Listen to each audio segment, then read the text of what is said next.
রাজধানীতে ছাত্রদল ও ইসলামী ছাত্র শিবিরের নেতাকর্মীদের মধ্যে সংঘর্ষে উত্তপ্ত হয়ে ওঠে একাধিক এলাকা। জগন্নাথ বিশ্ববিদ্যালয়ে শুরু হওয়া উত্তেজনা পরে আলিয়া মাদ্রাসা সহ আশপাশের এলাকায় ছড়িয়ে পড়ে।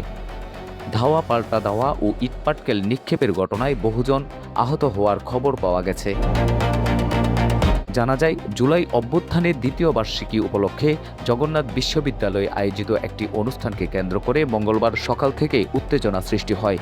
পরে সেই উত্তেজনা সংঘর্ষে রূপ নেয়। প্রত্যক্ষদর্শীরা জানান, দুই পক্ষের মধ্যে দফায় দফায় ধাওয়া পাল্টা ধাওয়া ও ইটপাটকেল নিক্ষেপের ঘটনা ঘটে।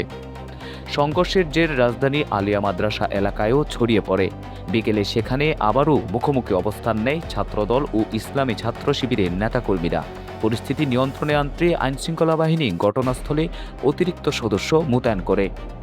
তবে সংঘর্ষে আহতদের সংখ্যা নিয়ে বিভিন্ন পক্ষ ভিন্ন ভিন্ন দাবি করছে। একাধিক সংবাদ মাধ্যমের তথ্য মতে অন্তত অর্ধশতাধিক ব্যক্তি আহত হয়েছেন। এদিকে পুলিশ বলছে পরিস্থিতি নিয়ন্ত্রণে রয়েছে। ঘটনাস্থলে অতিরিক্ত পুলিশও মোতায়েন করা হয়েছে।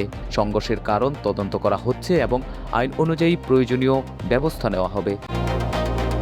জগন্নাথ বিশ্ববিদ্যালয় ও আলিয়া মাদ্রাসা এলাকায় সংঘর্ষের পর পরিস্থিতি স্বাভাবিক রাখতে আইনশৃঙ্খলা বাহিনী সতর্ক অবস্থানে রয়েছে।